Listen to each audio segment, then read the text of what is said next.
Expediente Cuevas.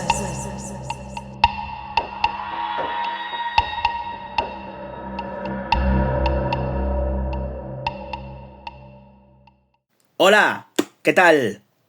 ¿Cómo estáis? Bienvenidos, bienvenidas de nuevo a un contenido de Expediente Cuevas. JJ Benítez, vamos directos al grano. Periodista histórico de este país, despierta muchísimas pasiones, también, por qué no decirlo, despierta bastante controversia. Pero yo, y aquí hablo como David Cuevas, considero que es innegable, digamos, el legado ufológico a nivel histórico contemporáneo que nos ha ofrecido el bueno de Juanjo. El pasado 9 de noviembre, hace unos días, tenía ocasión de entrevistarle en un céntrico hotel valenciano y aparte del audio, esto se puede escuchar, digamos, como un expediente de L, que es uno de los podcasts que habitualmente desarrollo para el canal Dimensión Límite, que está pues en iVoox, en Podimo, en Apple Podcast y en Amazon Music. Bueno, pues dije, ¿por qué no poner la cámara a grabar? Tengo que agradecer a la compañera Verónica Arillo el que me hiciera de apoyo técnico, también en unas condiciones, en una cafetería. Bueno, se grabó como buenamente se pudo, pero yo creo que el resultado es bastante bueno, tanto de vídeo como de audio, ¿no? Dadas las circunstancias. ¿De qué nos habla Juanjo en esta larga hora de conversación que tenemos? Pues de muchas cosas. Principalmente, y para abrir, de periodismo, ¿no? Y concretamente del periodismo que se hacía en los años 70, mediados de los años 70, que es un periodismo diferente, es un periodismo arriesgado, que despertará tanto pasiones como controversias, como el propio JJ Benítez, pero que a mí me fascina. Lo cual no significa que tenga que estar necesariamente de acuerdo con esas técnicas, pero una cosa es lo que se hiciera a nivel histórico, otra el interés que pueda tener para que aquellos de vosotros o vosotras que lo veáis sepáis más al respecto, y otra, el cuestionamiento ético que se haga al respecto. Yo ahí no voy a entrar, pero me parece interesantísimo este tipo de periodismo por una serie de factores que quizá podamos comentar más extensamente en otros vídeos, ¿no? También hablamos, obviamente, de ovnis, militares, servicios secretos, Casa Real, de varios casos, de algunas reflexiones del propio Juanjo, la mayoría de ellas relacionadas única y exclusivamente con el tema ovni, a raíz de un libro que acaba de ser publicado. Están aquí, un mamotreto espectacular de casi 1000 páginas, ahí es nada, 1000 páginas, además con un montón de documentación, de toda casi condición, fotografías, ahí más o menos se ve, ¿no? Se puede apreciar, ¿no? En definitiva, la excusa perfecta para hablar con Juanjo Benítez sobre un tema que a mí me fascina, como es el de los ovnis y su relación con los estamentos oficiales, ya sean militares, servicios secretos, etcétera, etcétera, etcétera. De esto principalmente hablamos en esta entrevista que os llega gracias a la edición de la compañera Adriana Stop, responsable del canal de YouTube Rumbo al Infinito. Ir rápidos, raudos y veloces a suscribiros porque es una pasada, no hay nada igual en YouTube. Un canal sobre los aspectos más desconocidos, antropológicos, sociológicos de las anomalías, entre otras cuestiones. Y poco más que decir, que espero que disfrutéis de esta entrevista de más de una hora, como antes decía, con JJ Benítez. Y bueno, os leo en comentarios. Obviamente cualquier opinión es bienvenida. Sí os pediría, por favor, que fuera con respeto, a favor o en contra, pero con respeto, esto es importante, porque las opiniones irrespetuosas que puedan surgir en este vídeo, como ha pasado quizá en algún otro previo, pues van a ser eliminadas, porque una cosa es que alguien opine positiva o negativamente de un contenido o de alguna de las cuestiones que se tratan en ese contenido, y otra que la gente pues falta respeto sin ningún tipo de argumento ni nada más que la intención de trolear, ¿no? Un vídeo. Entonces, bueno, sí que este aviso a navegantes, opiniones, libertad absoluta para opinar, pero siempre y cuando sea con respeto, ¿vale? Dicho lo cual, ya sabéis que, bueno, me tenéis en diferentes canales, también en redes sociales como David Cuevas Insta, podéis echar un vistazo a mi perfil, respondo a todo el mundo por si queréis comunicaros de forma más directa conmigo. También correo electrónico dimensionlimite@gmail.com. Este tipo de contenidos también pues recibe, si lo consideráis oportuno, vuestro apoyo mediante una cuenta de PayPal que responda en nombre de apoyodimensionlimite@gmail.com para que estos contenidos, o bien en el canal de Dimensión Límite que antes citábamos, y sus derivados como Expediente DL, DL Confidencial, Testigo DL y demás se puedan seguir realizando, o bien también, ¿por qué no?, vídeos como estos, ¿no? Así que no me enrollo más, os dejo con JJ Benítez y con una conversación que a mí, particularmente, periodísticamente hablando y como amante de la ufología, me parece apasionante. Dentro vídeo. Hola, bueno, pues ya lo contábamos, ya lo avisábamos. Estamos aquí en un céntrico hotel valenciano con Juanjo Benítez, que acaba de publicar un grueso libro de un asunto que me fascina. Están aquí porque lo que incluye principalmente es casuística relacionada con militares y servicios secretos. Digamos que principalmente los protagonistas son testigos de élite. Juanjo, muchas gracias una vez más por estar aquí conmigo.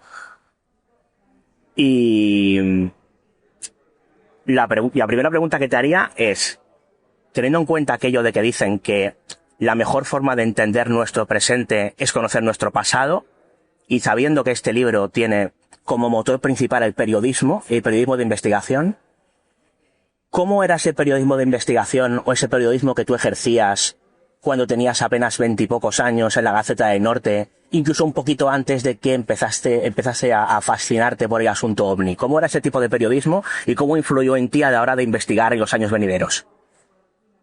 Bueno, ese periodismo de raza era un periodismo que ya no se ve. Era un periodismo donde estabas permanentemente en la calle, buscando la noticia, buscando el reportaje.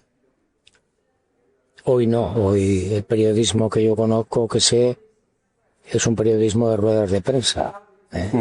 No tiene nada que ver con aquella gente que eran aventureros, prácticamente todos. ¿Cómo era ese periodismo, Juanjo, que se practicaba en aquella época, conocido como el de la patada en la puerta? Que tengo entendido que tú también formaste un poco parte de esa escuela de cuando las cosas se hacían de una forma quizá un poquito diferente. Bueno, pues éramos reporteros a la vieja usanza.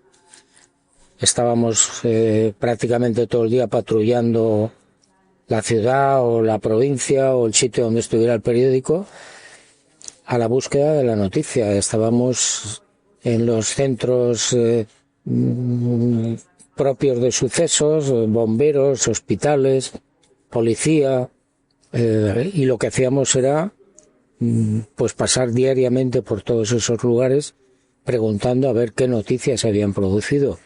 Pero eso significaba estar pues todo el santo día pendiente de esos centros y la mayor parte de las veces sin ningún resultado.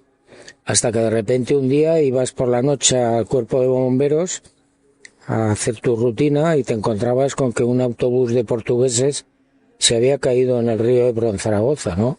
Y había muchos muertos. Bueno, ese tipo de sucesos, ese tipo de periodismo prácticamente ya no se hace. ¿Y qué practicáis, por ejemplo, o cómo utilizabais la picaresca para conseguir ciertas informaciones? Precisamente cuando se os ponía complicado, se os empinaba un poquito la cuestión a la hora de llegar, digamos, a esa fuente informativa o a esa información noticiosa de la que dependíais para poder hacer la crónica. Bueno, yo aprendí mucho en La Verdad de Murcia, a la hora, sobre todo, de hacer sucesos. Me enseñaron a crear una red de comunicadores, de gente que te avisaba cuando se producía un suceso. Entonces teníamos una red de gentes entre los cristaleros, los bomberos, los hospitales, las casas de socorro. Y entonces, bueno, gracias a eso, pues podíamos acceder a informaciones incluso antes que la propia policía. Y yo me acuerdo bueno, gracias a una red que tenías de informadores de cristaleros, eran los primeros que se enteraban de los robos en los bancos. Claro. Pues un día en Zaragoza me avisó uno de estos señores, oye, se ha producido un robo en una caja de ahorros tal. Y yo me acuerdo que llegué, efectivamente estaban todas las cajas de seguridad por el suelo, No había llegado la policía. Y bueno, pues me dediqué a hacer fotos, a revolver las cajas. Y cuando llegó la policía se dieron cuenta de que mis huellas estaban en todas las cajas.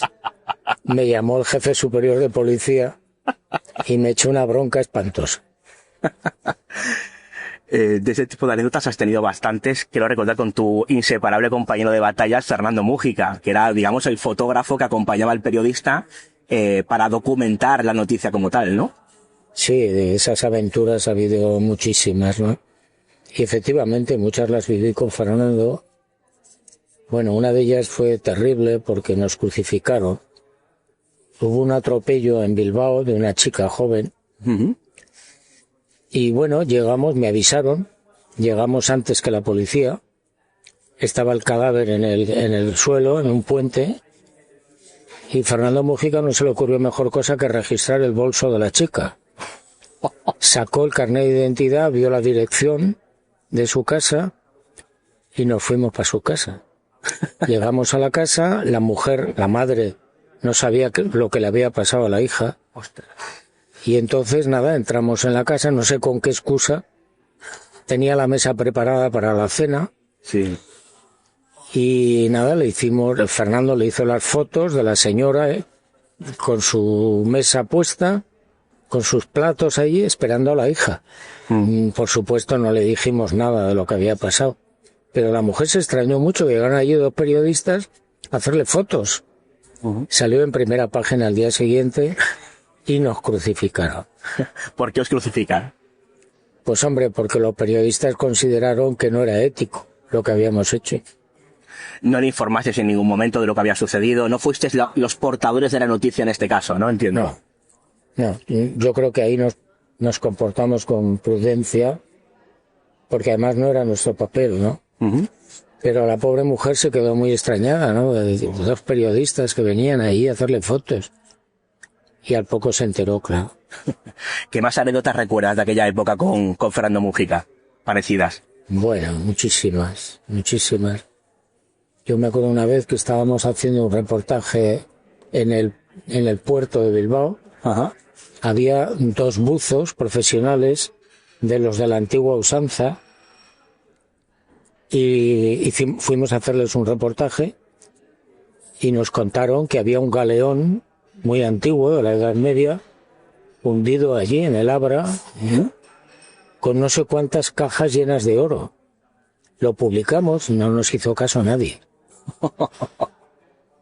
Bueno, de esas anécdotas hay muchísimas. Si tuvieras que recordar tu tercera favorita de estas anécdotas, tirando de memoria, ¿cuál es aquella que te llama más la atención o que recuerdas con más cariño? Yo aprendí en ese tipo de periodismo, aprendí que, por ejemplo, para hacer sucesos o para hacer reportajes en general, era muy bueno llevar en el coche toda una serie de disfraces. Entonces, bueno, eso lo aprendí en Murcia. Y ya en Bilbao yo llevaba en el coche, en el maletero, llevaba disfraces de médicos, de bomberos, de limpiezas El Sol, bueno, de todo. Y en una ocasión yo me entero que iban a construir un hospital nuevo en Bilbao. La maqueta de ese hospital estaba en la Diputación, pero el jefe de prensa de la Diputación era redactor del periódico de la competencia, del Correo Español. Entonces no sabíamos cómo llegar a la Diputación para fotografiar la maqueta del hospital. Solución: nos vestimos de limpiezas El Sol con sus monos y sus escobas.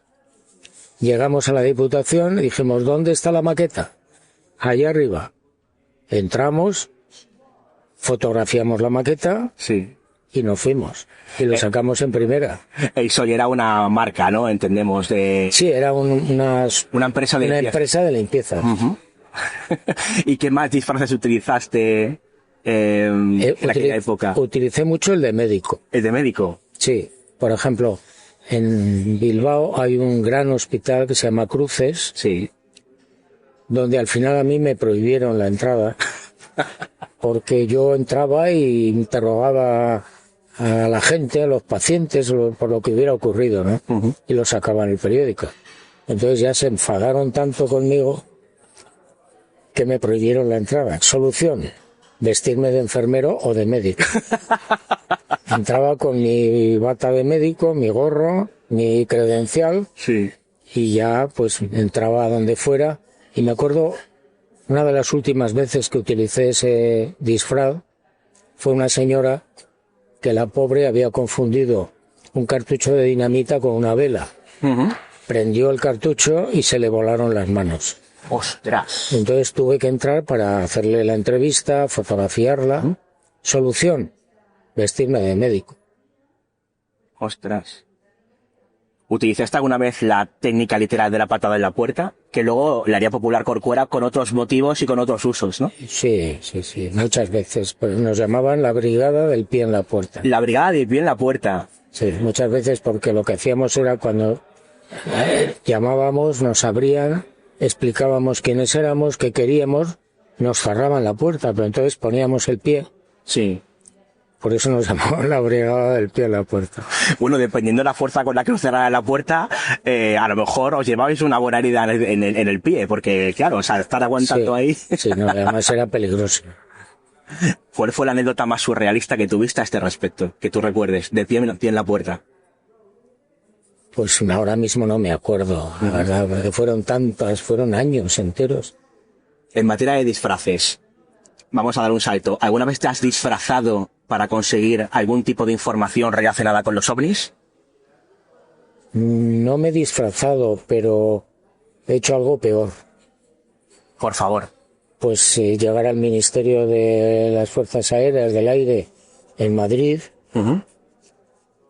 solicitar una información, no me la dieron, no me la concedieron, y llegué al despacho donde yo sabía que estaba la información y me la llevé. ¿Y cómo conseguiste saber en qué despacho estaba la información? Yo lo sabía. Lo sabía porque uno de los militares me lo había dicho. En otra ocasión, en Aitana, en Alicante, Aitana es un radar militar. El EVA 5. Sí, entonces yo sabía de un caso de un militar que había tenido un encuentro con una nave en el radar y tenía toda la información, etcétera, pero me faltaba la altura del edificio donde se había producido el encuentro. No sabía qué altura tenía, porque este militar había estado a punto de caer por esa azotea, ¿no? Pedí permiso oficial para entrar en el radar, no me lo concedieron. Entonces, con un investigador que había en Alicante, que se llamaba Luis Jiménez Maruenda. Sí, hombre, un mítico relacionado con el tema humo, de hecho. Sí.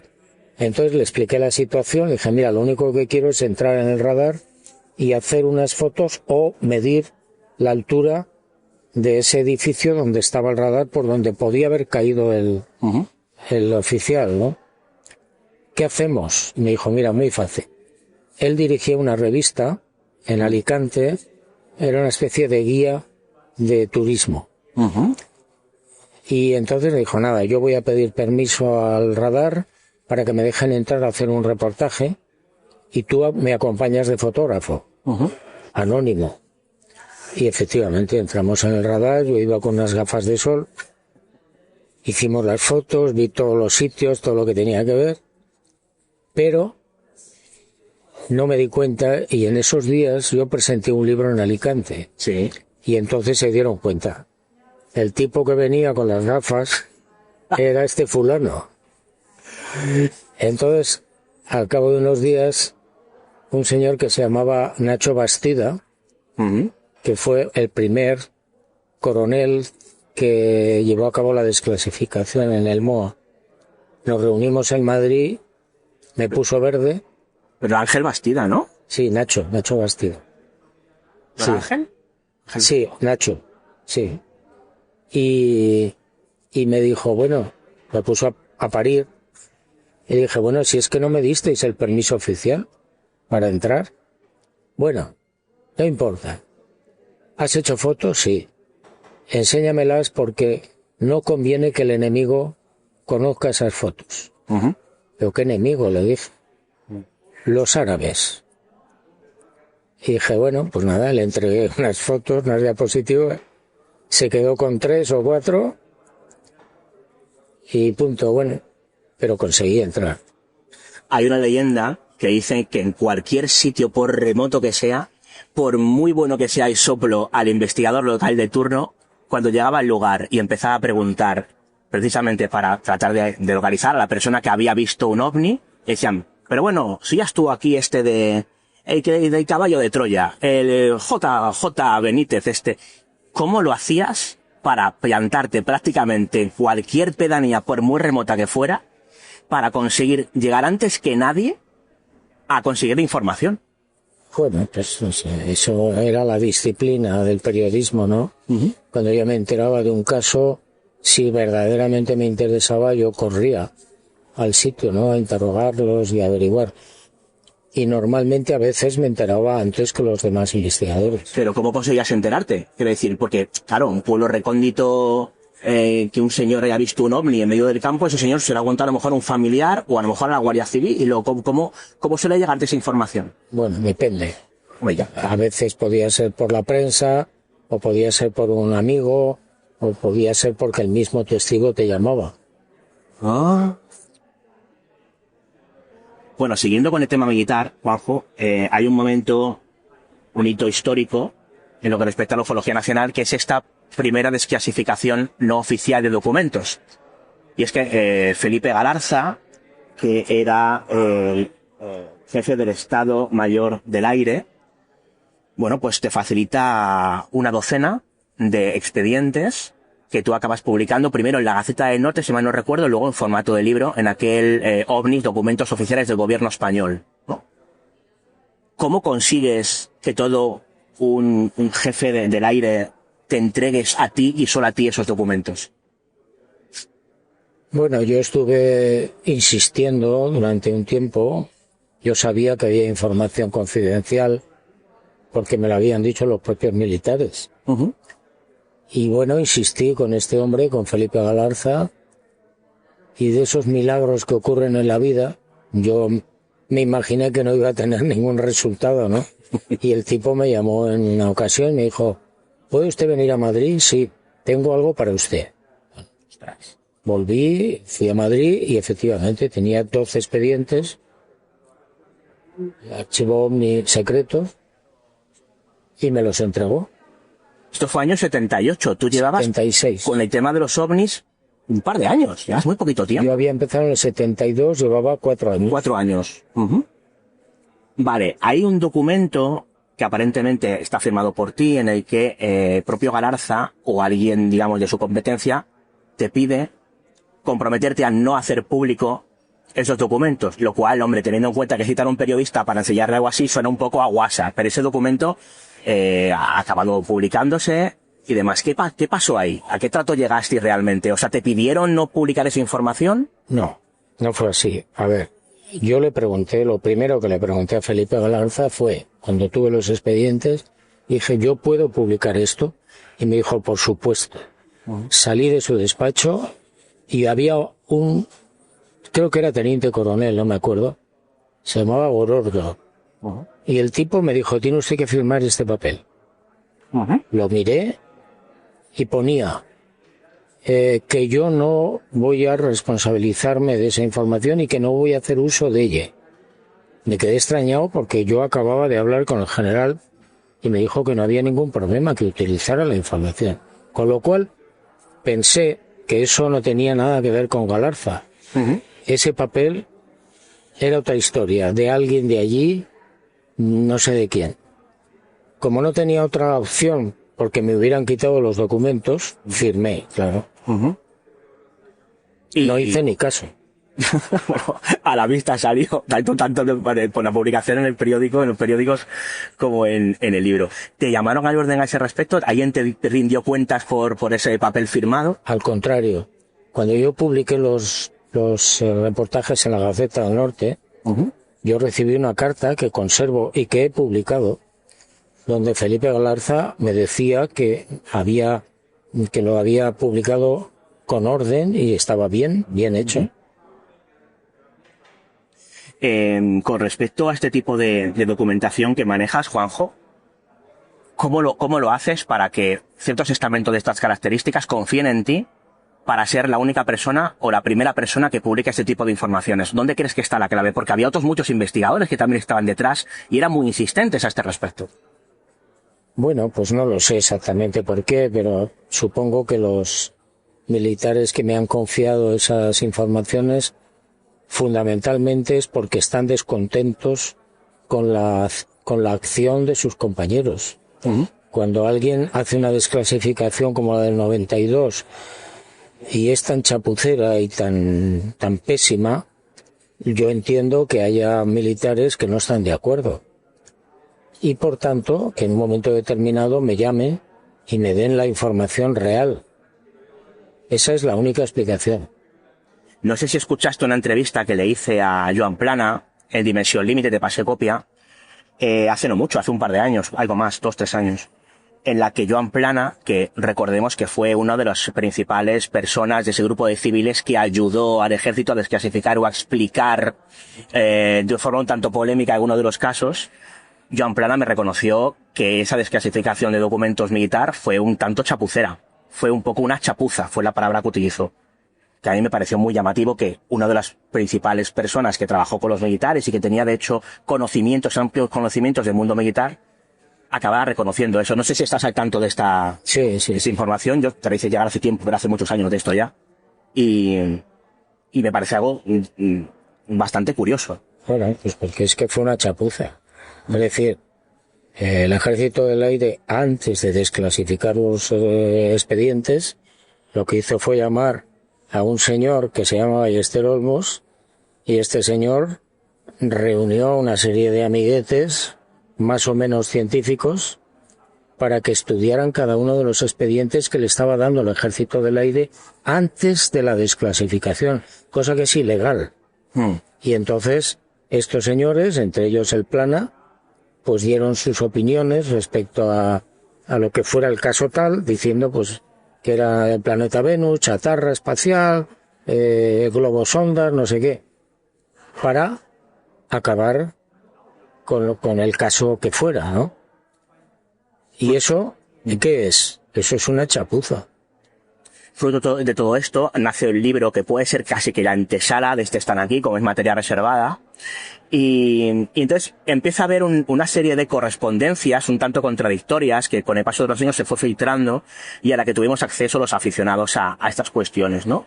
En las que, por un lado, los militares le decían a Ballester Olmos que estaban muy descontentos con la labor que en tu caso, que tú habías realizado con respecto al tema OVNI, pero por otro lado tú recibías correspondencia diciendo lo mismo de Ballester Olmos. Es como si a cada uno de vosotros os dijeran lo que queríais escuchar.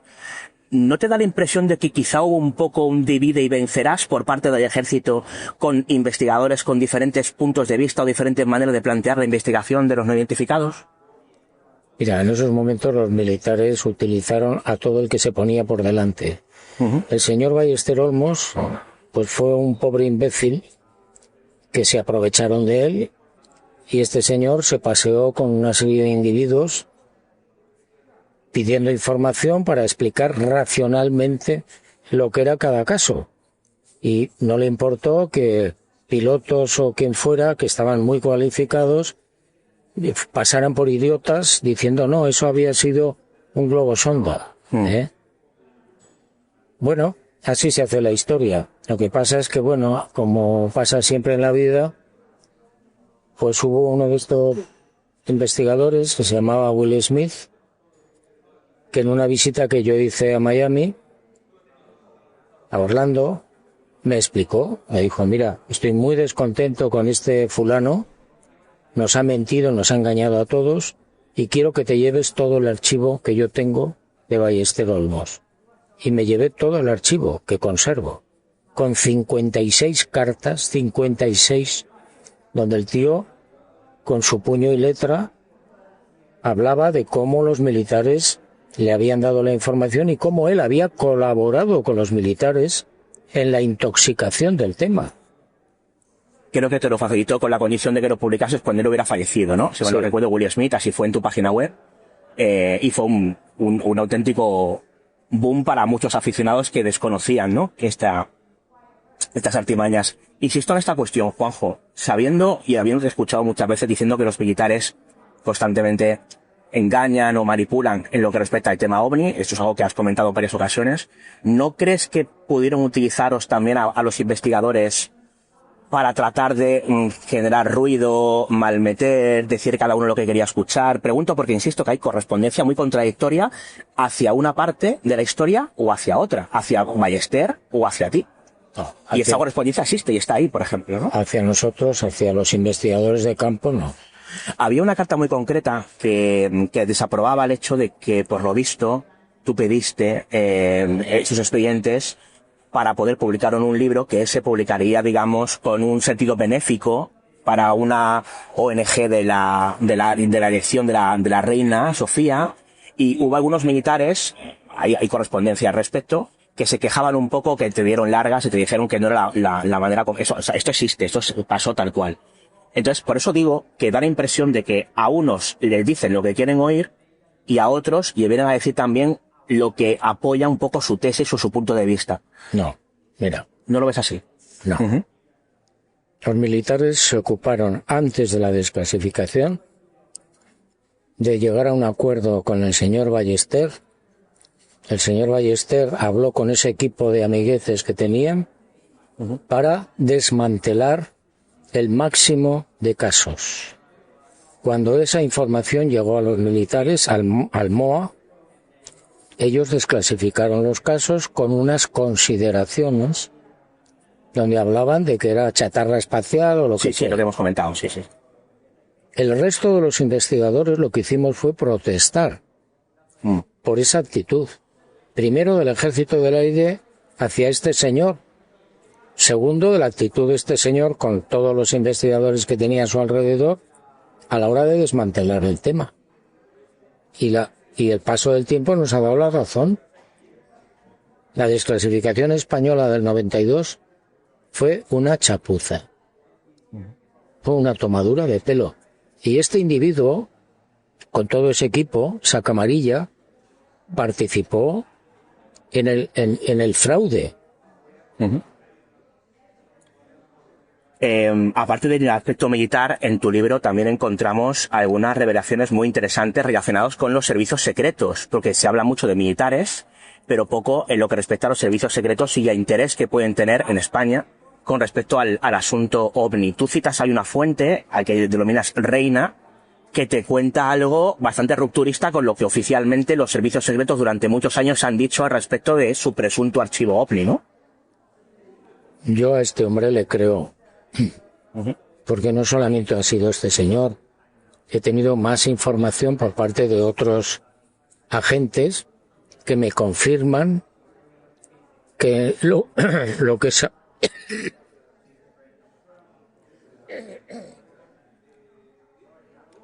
actualmente el CNI, antiguamente el CSIC, tienen un archivo OVNI importante. No es solamente este señor el que me lo ha confirmado, han sido otras fuentes. Fuentes dentro de los servicios secretos, de CSIC de la época, entiendo, de CNI. Claro. Y en ese archivo, ¿qué es lo que hay? ¿Hay meras copias, por ejemplo, de lo que llegan a los militares? ¿O tienen un archivo particular y propio? Las dos cosas.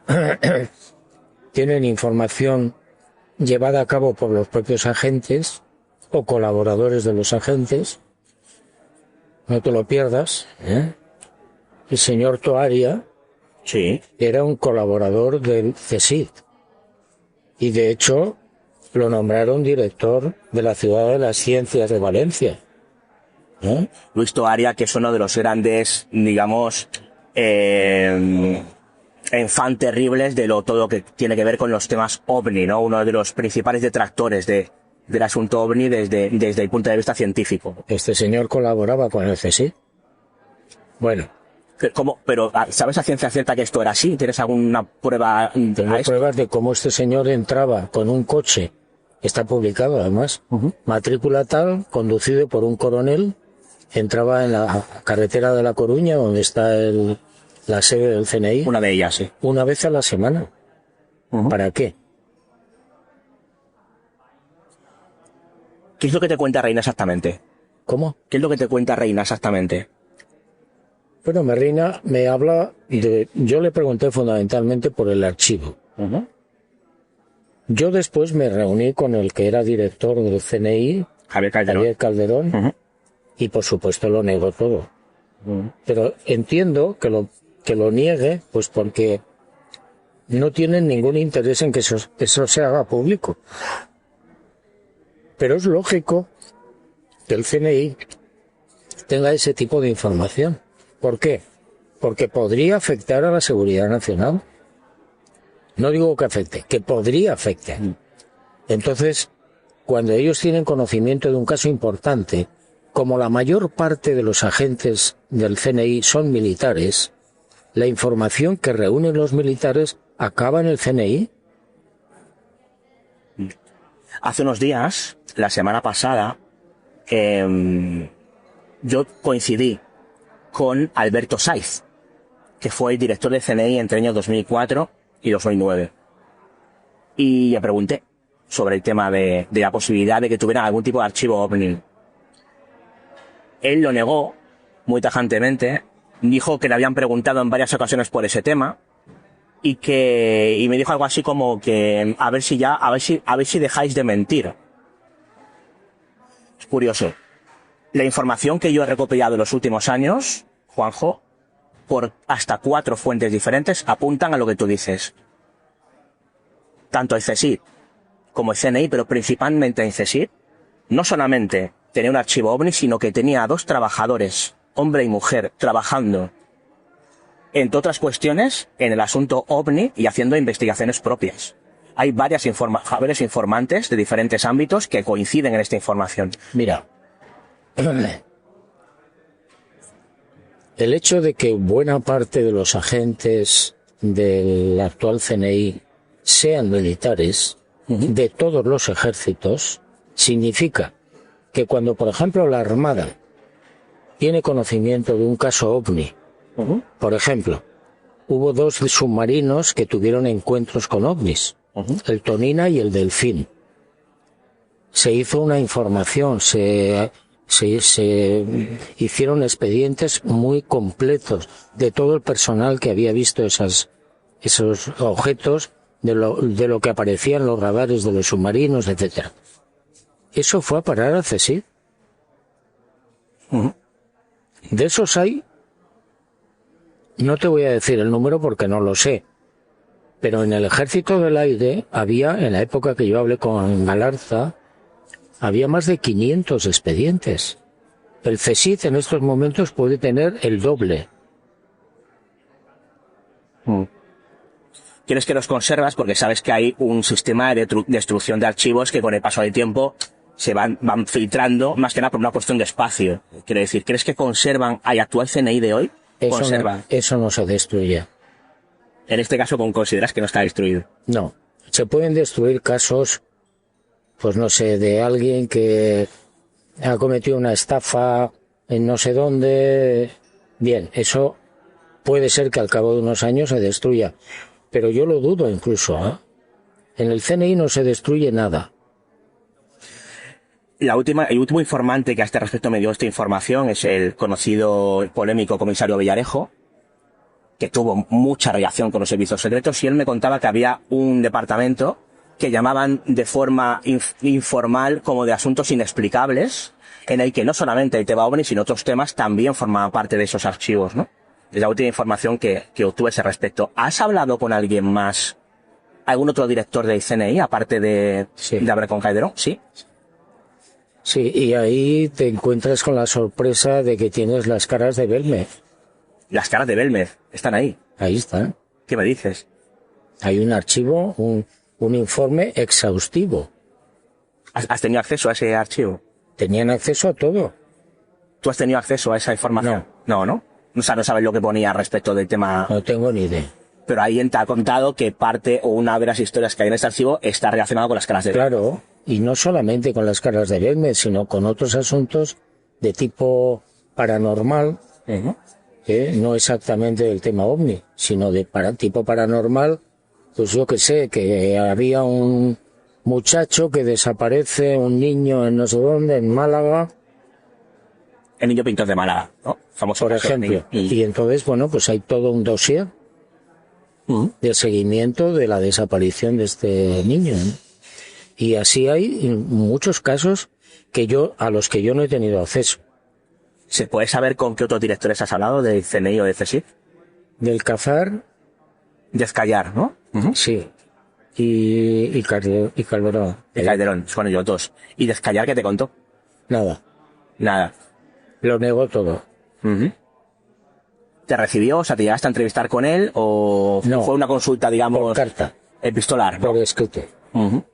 Con Calderón sí tuve varias entrevistas personales. Me invitó a comer al CSIC, a lo que es el CNI. Lo cuentas en el libro, en Están aquí, efectivamente. Detallas la conversación que tuviste. Que no queremos adelantar mucho, pero poco tuvo que ver con ovnis, todo hay que decirlo. Estaba muy interesado en la figura de Jesús, ¿no? Sí, ¿verdad? no, hablamos de muchas cosas, pero yo de vez en cuando le preguntaba siempre lo mismo. Ajá. Insistías, como que no era la cosa, volvías a sacar el tema. archivo ovni, y el tipo, no, decía que no. ¿Qué te decía su información gestual, como te lo decía? Porque al no ser una información epistolar y tenerla enfrente, Se reía se reía. y decía, no, aquí no hay nada. Y bueno, vale. Bueno, otro asunto que aparece en tu libro, hay varios de ellos, tiene que ver precisamente con varios casos clásicos, ¿no? Uno de ellos es el caso de Talavera la Real, que lo rescatas en el libro, hablas de que te entrevistaste con todos los testigos. Hay una información que a mí me facilitó José Manuel Trejo, que decía que tú fuiste prácticamente horas después de haber tenido lugar el incidente, cosa que nos llamó la atención, porque horas después, ¿tú recuerdas haber entrevistado horas o días después a los testigos del caso de Talavera la Real? Sí. Yo llegué poquito después, hablé con Trejo, con Hidalgo, y el otro no me acuerdo cómo se llamaba, el tercero. Hablé con los oficiales, con los suboficiales, con la gente de la base, hablé con el sargento, no, el brigada, que lo ametrallaron cuando pasaba por delante de la base. Pasaron muchas cosas en la base. Sí, llevaba el maletero lleno de cajas de zapatos y eso le salvó, porque las balas se quedaron en el maletero. ¿Sabes que hubo más de un coche que se saltó el alto esa noche? Yo sé de dos. Uno de ellos, ¿sabes por qué se lo saltó? Sí, porque iba creo que era el presidente de la Diputación. Iba muy bien acompañado. Con una menor. Con una menor, efectivamente, sí. Yo también, esa información también la tengo, sí. Pero hubo más casos, que yo no he publicado. ¿En Talavera Real? En la base de Talavera, un poquito antes, yo no lo he publicado. La guardia, los guardias vieron una mujer que atravesaba los muros de la base. Sí, la portuguesa, ¿no? Quiero recordar que lo apodaban, ¿no? Una especie de fantasma, chica de la curva. Sí, no, pero cruzaba la tapia de la base, entraba en la base no por la puerta.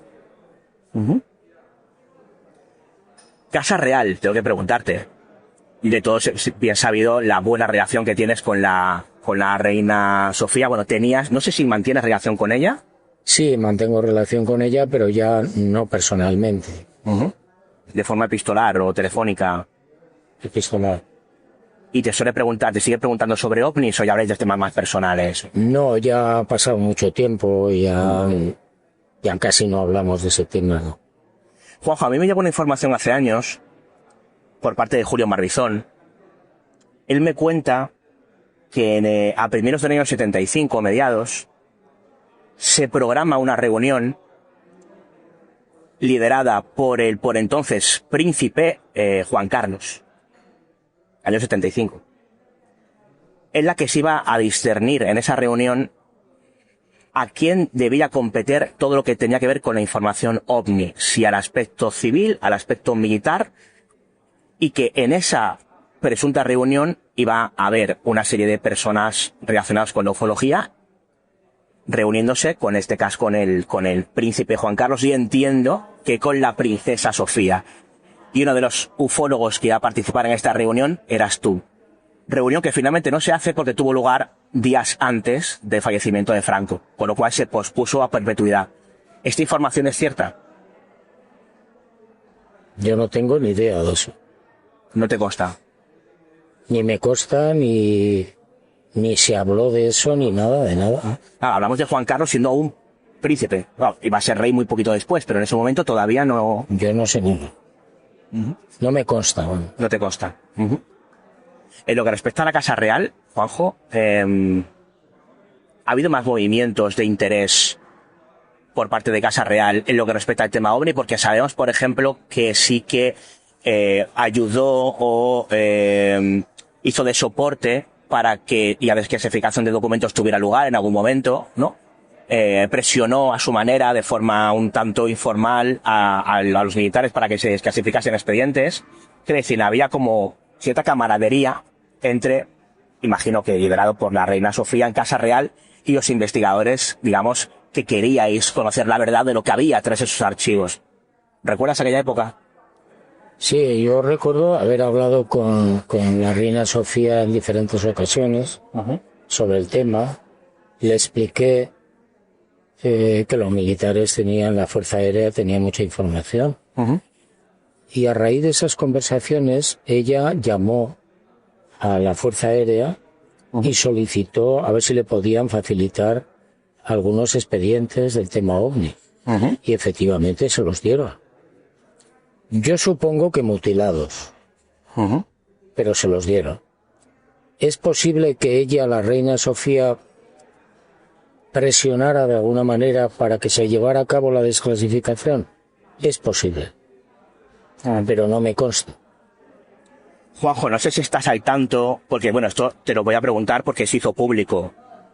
Una famosa periodista hizo un libro en el que hablaba de la estrechísima relación que había entre JJ Benítez y la reina Sofía, dando a entender que había como una amistad demasiado fuerte entre vosotros. No sé si estás al tanto de esta información, salió publicada. Esa señora, Pilar Eire, es una miserable y una mentirosa. ¿Y por qué suelta semejante...? Pues porque es una miserable. Así de claro. Mira, todo arranca porque en un viaje oficial que hicimos a Tailandia, a Indonesia, perdón, coincidimos con el día del cumpleaños de la reina, en noviembre. Y los periodistas que habitualmente acompañábamos a los reyes, nos preguntamos qué le podíamos regalar.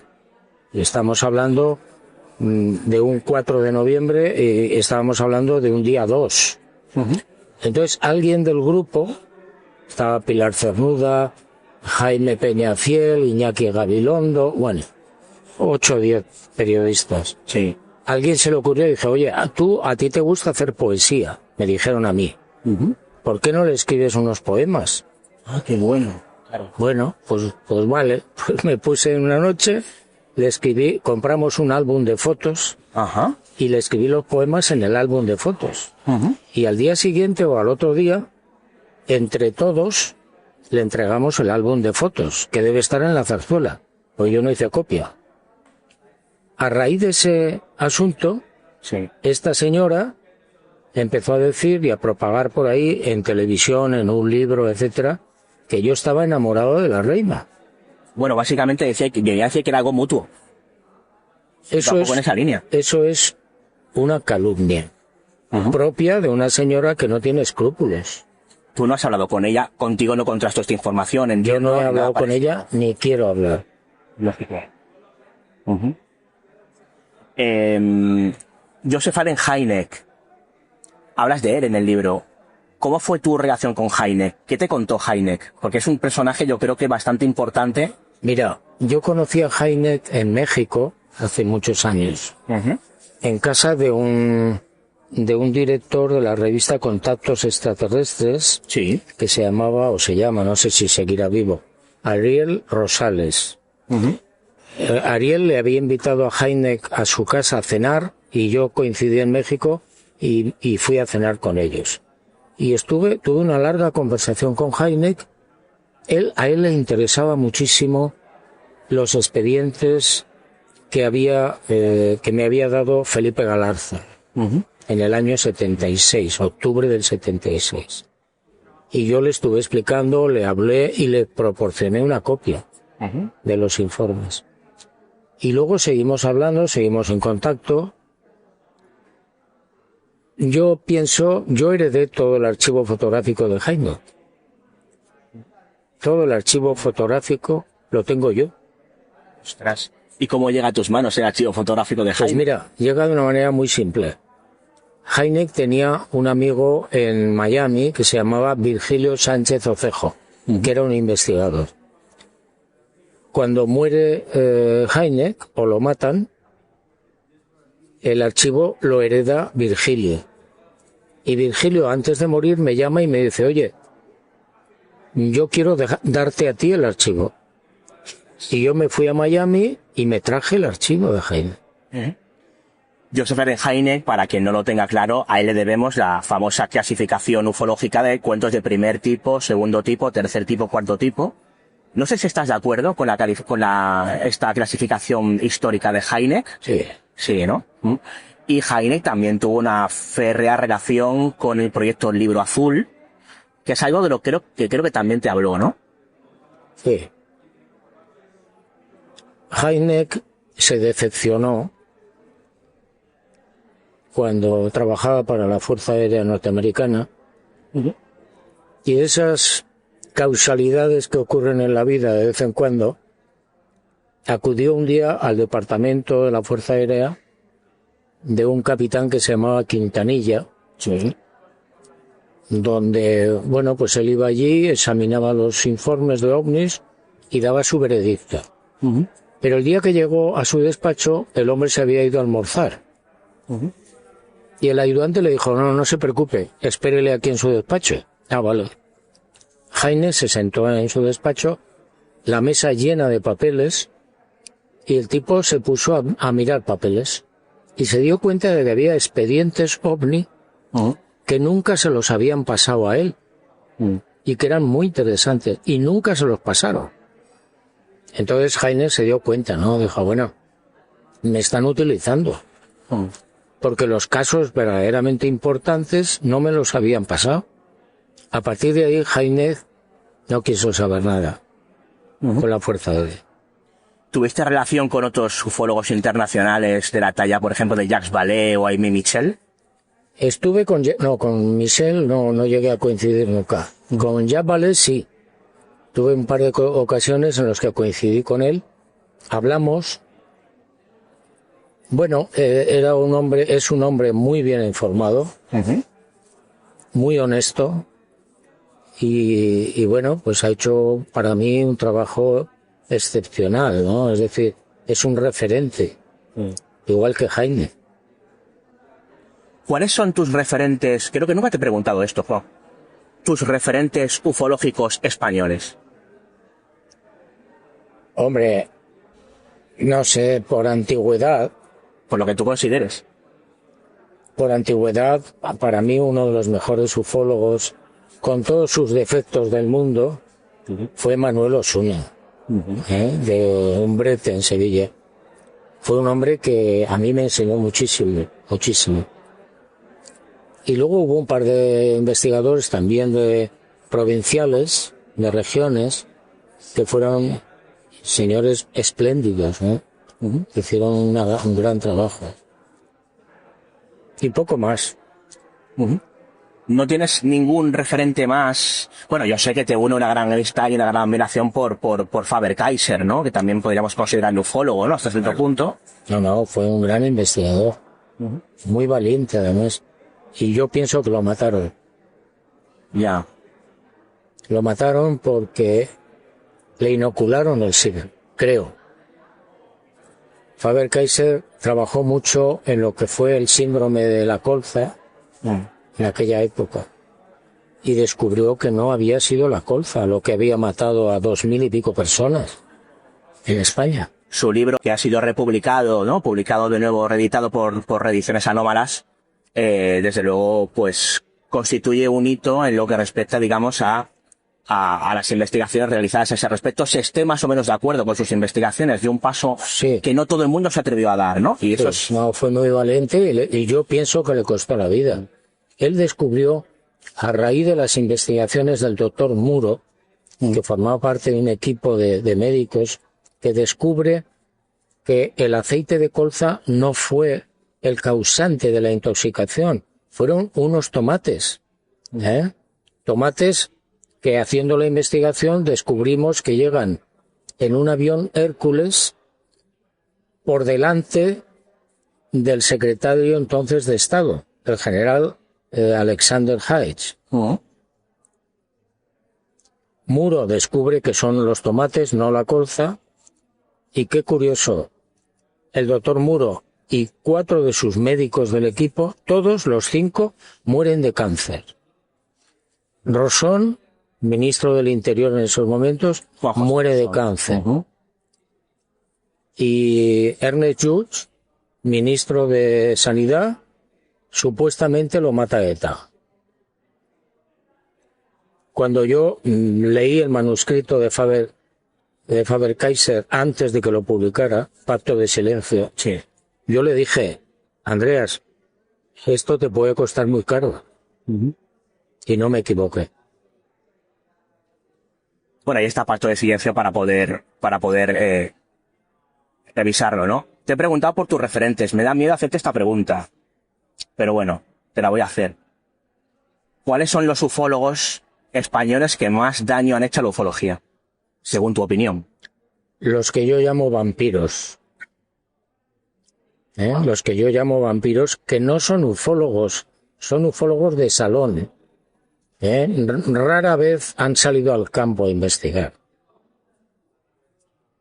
Hay un señor que dirige el planetario de Pamplona, hay un señor al que yo llamo el vampiro de Valencia, hay otro señor en San Sebastián, o no sé si estará vivo, y 3 más. Algunos de ellos, curiosamente, cuando yo les he preguntado, ¿no? Porque obviamente me gusta pues informarme de forma directa de lo que han hecho unos u otros para luego poder juzgarlo en consecuencia, ¿no? Pero hay algunos de ellos, por ejemplo, Ballester Olmos, a mí me confesó hace no mucho que él había encuestado en los últimos años, en los últimos 30 años, a cerca de 150 testigos. O sea, quiere decir que si han hecho cierto trabajo de campo, otra cosa es que se pueda estar más o menos de acuerdo con sus interpretaciones de los fenómenos, ¿no? Mira, me parece muy bien que haya entrevistado a 150 personas. Yo he entrevistado a 16.000. Bueno, claro.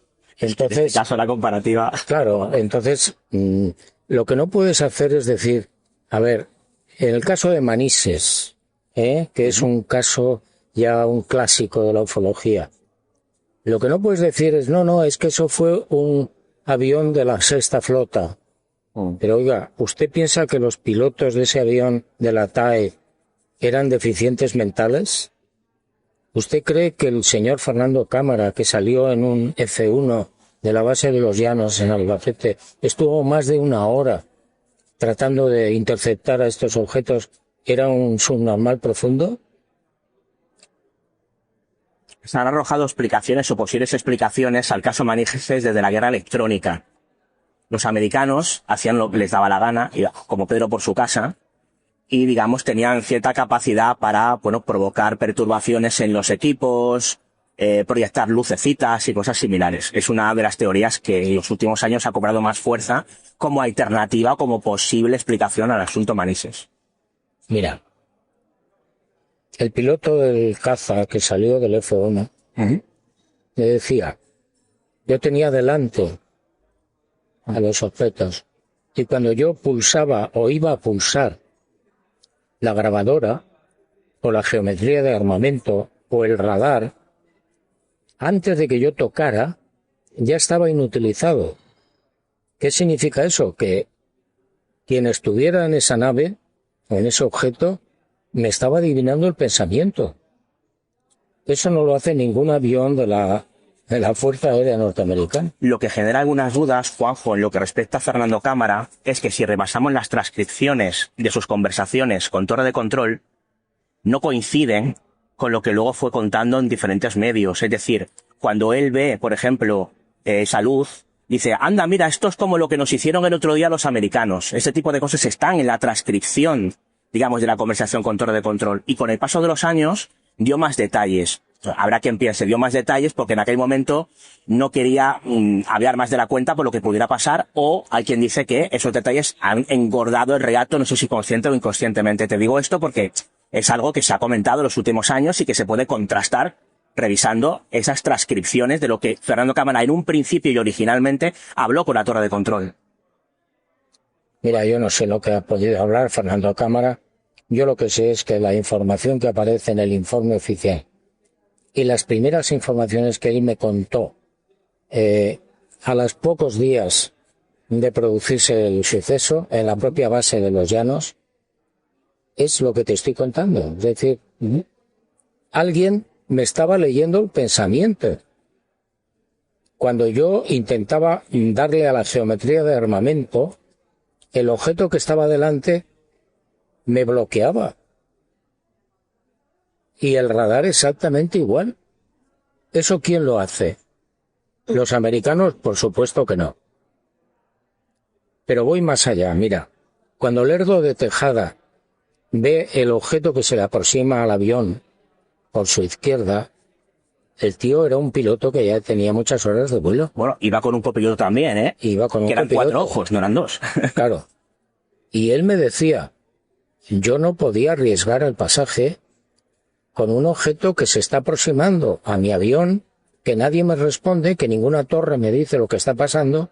Lógicamente voy a bajar en el primer alternativo que tengo, que era Manises. Es decir, es un cúmulo de informaciones, un cúmulo. Y la gente que estaba en el aeropuerto, Miguel Morlán, director del aeropuerto, y toda la gente que lo vio, estaban viendo las luces como se veían. Decirme que eso es un avión de las Fuerzas Aéreas Norteamericanas que se paseaba por encima del aeropuerto de Valencia y hacía estacionario.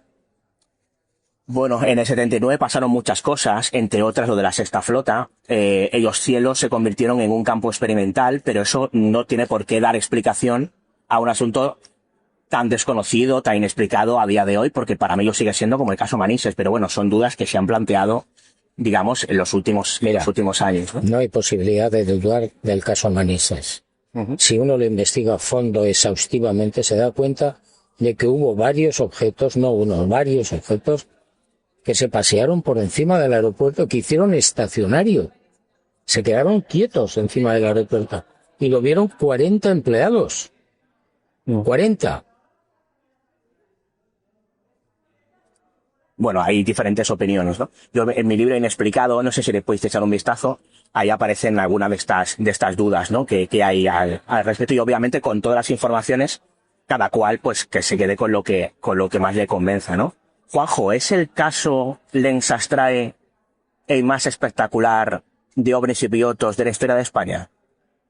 Probablemente uno de los más interesantes. ¿Por qué? Primero, por la calidad del testigo. Por todo. Segundo, porque estuvo mucho tiempo viendo ese objeto. Tercero, porque lo captaron 3 radares simultáneamente, 3, uno automático y 2 manuales. Y cuarto, por las voces que le entraron en el casco. Que él apaga los dos canales de guardia y le siguen entrando las voces de niños o de supuestos niños en el casco. Es un caso muy redondo, muy completo, y repito, por la calidad del testigo. Que tú cuentas, bueno, trabajó para 4 ministerios, está súper condecorado. No, la verdad es que la historia es espectacular. Das todos los detalles en tu libro Mis Primos. Cierras prácticamente tu libro Mis Primos con el caso. No sé si has visto el documento que publiqué en Inexplicado con digamos, el relato en frío escrito por el propio Lens Astrae, al que tuvimos acceso. Y ahí, claro, explica, no toda la historia, parte de la misma, dicho por ellos, que si yo cuento todo esto me toman por loco, directamente. Claro. Y no solamente eso. Miguel me contaba que a raíz de ese incidente, él tuvo un problema durante prácticamente un año. Cuando él se montaba en el avión, tenía que hacerlo con guantes, ¿Por qué? Porque todo el instrumental se volvía loco. O cuando iba a casa de un amigo o iba a un bar, cada vez que tomaba una copa, estallaba. Sí. Entonces, bueno, pues parece una tontería, pero... No sé si te llegó a contar que tuvo una evaluación psicológica días después, que superó con creces. Es decir, fue porque su superior le pidió, mira, para descartar y demás, pasa la revisión y, vamos, la pasó sin ningún tipo de problema. O sea, incluso hubo una revisión psicológica en base a lo que el propio testigo contó en aquel momento, ¿no? Sí, bueno, él me contaba además otro asunto que yo no he podido seguirlo. Cuando él tiene el encuentro en los llanos, en la base de los llanos, vienen dos individuos de paisano, con un militar o dos militares, no me acuerdo, que lo interrogan y se llevan el avión. Se lo llevan, se supone, en principio, los franceses. Era un Mirage. ¿Qué pasó con ese avión? Ese avión, cuando aterrizó, le faltaban muchos remaches. Y las antenas del avión estaban desenroscadas. Y además, no sé si sabes que el mecánico de vuelo, uno de ellos, contó detalles a varios investigadores que se reunieron. Quiero recordar que en La Manga, que en Murcia, una reunión de investigadores que tuvo lugar hace muchos años, dando detalles yo fui un mecánico de vuelo de un señor al que le pasó todo esto. O sea, no solamente está lo que cuenta Elsa Strae, sino que también hay compañeros como Manuel Carballal que tienen el testimonio del mecánico de vuelo contando una historia que es absolutamente fascinante. Por eso te preguntaba si para ti quizá era la más espectacular de la historia de España de ovnis y pilotos, ¿no? Para mí supera a Manises, porque no aterrizó forzosamente el avión, pero lo que vio, todo lo que sucedió, las voces de niños, las condecoraciones, es que todo ese mare magnum ofrece un es uno de los casos más interesantes. Brutal de la historia, ¿no? ¿Ha recibido alguna llamada después de publicar este libro por parte de alguno de los estamentos que ahí aparecen reflejados? De momento no. Y tocas madera, veo que te estás tocando madera ya por si acaso. De momento no, bueno, el libro salió hace unos días. Sí. Pero no, de momento no sé nada. Ni quiero saber. Una duda de, digamos, aficionado a la edición. ¿Te han puesto muchas pegas en Planeta para publicarte un libro de casi 1000 páginas en tapadura sobre un tema como este? No. Joder. En ese aspecto no me han dicho nada. Pues bienvenido sea. ¿Cuál es el próximo? El próximo, si no me equivoco, saldría en marzo del año que viene. Se titula Dios es azul. ¿Planeta o Luciérnaga? Por si se puede saber, ¿eh? Creo que es Luciérnaga. Luciérnaga. Creo, no me hagas mucho caso.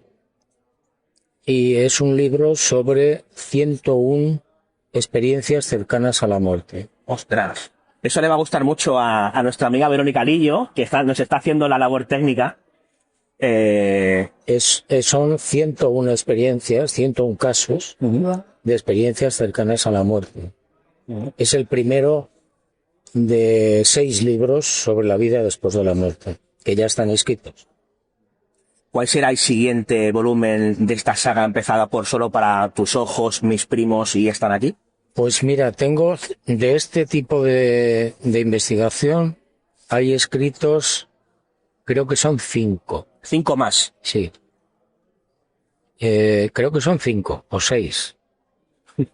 Uno, el siguiente, en principio, que no sé cuándo se publicará, se titula Nunca se fueron. Que es un libro de casos de encuentros con tripulantes y de ovnis en la antigüedad. Bueno, estaremos muy expectantes. Pues, Juanjo Benítez, muchísimas gracias por habernos concedido este ratito. Siempre es un placer hablar contigo, sobre todo cuando tiene que ver con la ufología y más aún si cabe con las altas esferas, la militar, la relacionada con la inteligencia y otras tantas que prestaron atención a este misterio de misterios, pese a quien pese. Muy bien. Así que, muchísimas gracias, Juanjo. A ti.